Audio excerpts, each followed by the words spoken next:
Magandang hapon mula sa DOST Pag-asa. Ito po ang ating weather update ngayong Tuesday, February 10, 2026.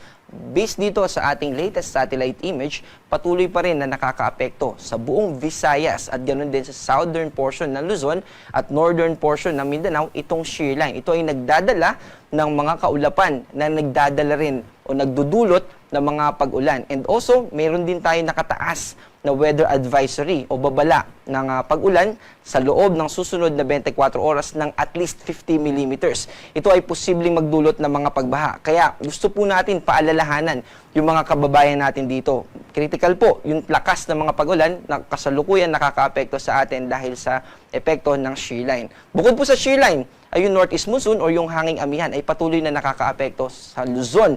Partikular na dito sa Cagayan Valley Region, Cordillera Administrative Region, itong probinsya ng Aurora, Quezon. So yung mga binanggit natin na lugar ay makakaranas pa rin ng bukod sa malamig na temperatura ay may mga kaulapan po dyan na posibleng magdulot ng mga pag-ambon o light rains. Dito sa natitirang bahagi ng Mindanao ay posible naman yung mga localized thunderstorms.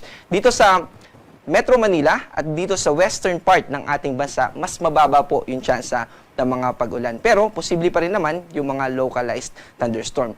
I-continue po natin yung binanggit natin kanina na epekto ng shear line. Ito po yung ating weather advisory o yung inaasahan natin na pag-ulan sa susunod na 24 oras simula ngayong alas 5 ng hapon. At least 50 millimeters na pag-ulan yung posible dito sa Albay, Sorsogon, Northern Samar, Samar, Eastern Samar at Leyte. At bukod po dyan, ang gusto po natin i-emphasize dito tulad ng binanggit din natin kanina, bukod sa pagbaha na posible dito, yung mga localized flooding, ay yung mga lugar na kung saan ay landslide prone area or kung alam natin na yung lugar natin ay nasa paanan ng bundok or parte ng bundok, ay posible din po yung mga pagguho ng lupa. In addition po, meron po tayong heavy rainfall warning na inilalabas sa ating Facebook page. At ganoon din naman, pag bumisita tayo sa panahon.gov.ph ay makikita natin yung ganitong uri ng warning. So meron po tayong posibleng serious floodings na ini-issue po ng Visayas PRSD. Yan po yung ating regional office dito sa Visayas at gusto po natin na banggitin na ito pong mga pag-ulan na ito, itong nasa heavy rainfall warning, ito rin po yung nagte-text sa atin sa NDRRMC, sa mga cellphone natin, na nagpapaalala. At gawin po natin yung mga necessary actions na kinakailangan para mabawasan po yung posibleng damage nito, hindi lang sa ating mga buhay, kundi ganun din sa ating mga properties. Para naman sa magiging lagay ng ating panahon bukas, patuloy pa rin yung epekto ng hanging amihan, lalo na po dito sa Cagayan Valley Region.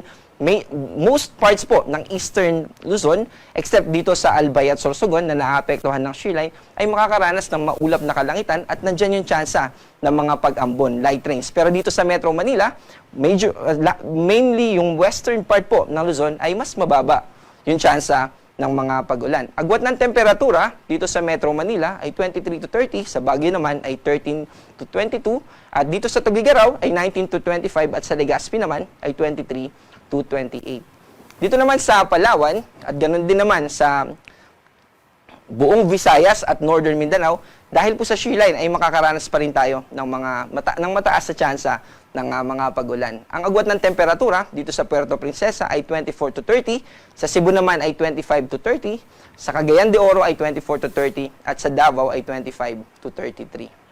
Meron pa rin po tayong nakataas na gale warning. Ito yung babala natin kapag tayo ay pumalaot or nangisda.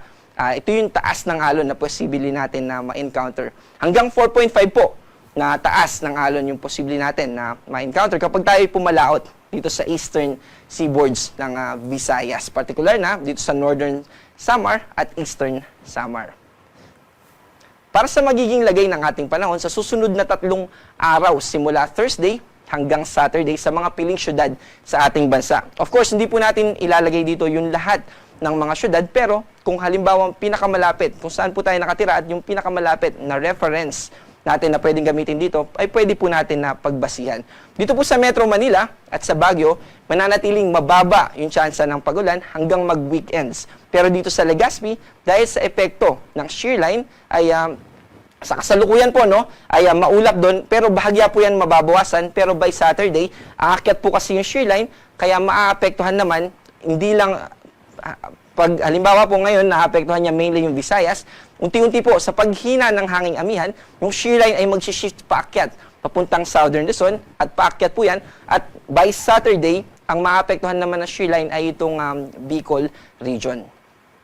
Dito naman sa Kabisayaan, sa Metro Cebu, ganoon din sa Iloilo at sa Tacloban, buong Visayas po ay patuloy na makakaranas ng maulap na kalangitan, mataas po yung tsansa ng pag-ulan hanggang Friday. Pero by Saturday, tulad ng binanggit natin, no, huhupa na po or mag-move, paakyat yung axis ng shear line, kaya mas mababawasan na yung tsansa ng pag-ulan sa weekends. At hihina din po yung amihan by weekends, starting po ng Saturday.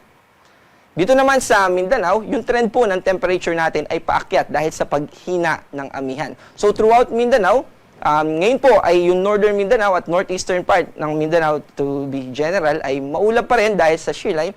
Pero simula Thursday hanggang Saturday, magiging mababa na po yung tsansaan ng pag-ulan throughout Mindanao. Pero andun pa rin naman yung posibilidad ng mga localized thunderstorms. Ito yung pag-ulan ng panandalian lamang for specific areas lamang din. At ang ating araw ay lulubog mamayang 5:59 PM at muling sisikat bukas na sa ganap na 6:22 ng umaga. Ako po si John Manalo, ang panahon ay nagbabago, kaya maging handa at alerto.